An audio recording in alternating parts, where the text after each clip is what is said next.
So I've been seeing a lot of things talking of the people making commentary. Interestingly enough, the ones I've noticed that have been making the commentary are wealthy black people making the commentary about we should not be rioting, we should not be looting, we should not be tearing up our own communities. And then there's been an argument of the other side of we should be hitting them in the pocket. We should be focusing on the blackout days where we don't spend money. But, you know, I feel like we should do both. And I feel like I support both. And I'll tell you why I support both. I support both because when you have a civil unrest like this, there are three types of people in the streets.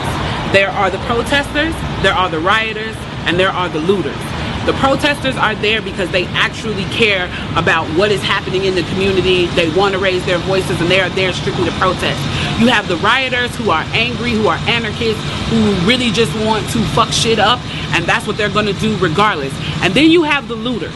And the looters almost exclusively are just there to do that, to loot. Now, people are like, well, what did you gain? Well, what did you get from looting?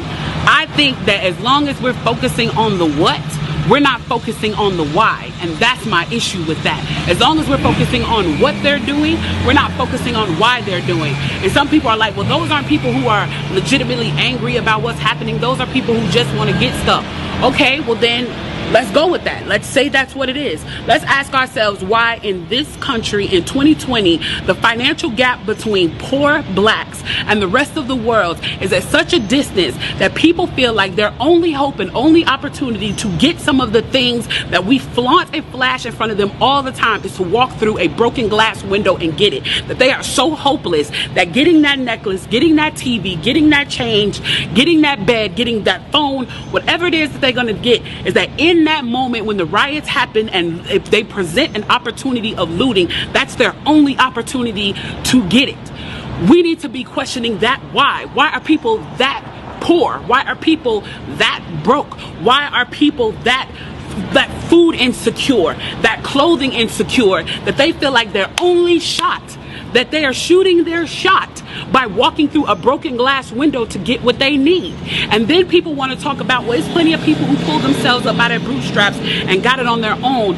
Why can't they do that? Let me explain to you something about economics in America. And I'm so glad that as a child, I got an opportunity to spend time at Push where they taught me this, is that we must never forget that economics was the reason that black people were brought to this country. We came to do the agricultural work in the South and the textile work in the North. Do you understand that? That's what we came to do. We came to do the agricultural work in the South and the textile work in the North. Now, if I right now decided that I wanted to play Monopoly with you, and for 400 rounds of playing Monopoly, I didn't allow you to have any money, I didn't allow you to have anything on the board, I didn't allow for you to have anything, and then we played another 50 rounds of Monopoly, and everything that you gained and you earned while you were playing that round of Monopoly was taken from you. That was Tulsa, that was Rosewood. Those are places where we built black economic wealth, where we were self-sufficient, where we owned our stores, where we owned our property, and they burned them to the ground. So that's 450 years. So for 400 rounds of Monopoly, you don't get to play at all. Not only do you not get to play, you have to play on the behalf of the person that you're playing against. You have to play and make money and earn wealth for them, and then you have to turn it over to them. So then for 50 years, you finally get a little bit and you're allowed to play. And every time that they don't like the way that you're playing, or that you're catching up, or that you're doing something to be self-sufficient, they burn your game. They burn your cards. They burn your Monopoly money. And then finally at the release and the onset of that, they allow you to play and they say, okay, now you catch up. Now at this point, the only way you're going to catch up in the game is if the person shares the wealth, correct? But what if every time you share the wealth, then there's psychological warfare against you to say, oh, you're an equal opportunity hire. So if I played 400 rounds of Monopoly with you and I had to play and give you every dime that I made, and then for 50 years, every time that I played, if you didn't like what I did, you got to burn it like they did in Tulsa and like they did in Rosewood, how can you win? How can you win? You can't win.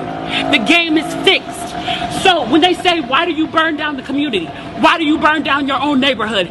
It's not ours. We don't own anything. We don't own anything.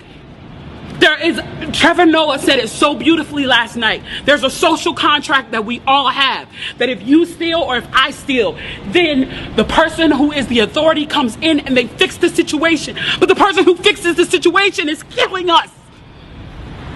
So the social contract is broken. And if the social contract is broken, why the fuck do I give a shit about burning the fucking Football Hall of Fame, about burning a fucking Target? You broke the contract when you killed us in the streets and didn't give a fuck. You broke the contract when for 400 years we played your game and built your wealth. You broke the contract when we built our wealth again on our own, by our bootstraps in Tulsa, and you dropped bombs on us. When we built it in Rosewood and you came in and you slaughtered us. You broke the contract, so fuck your Target. Fuck your Hall of Fame. As far as I'm concerned, they could burn this bitch to the ground. And it still wouldn't be enough. And they are lucky that what black people are looking for is equality and not revenge.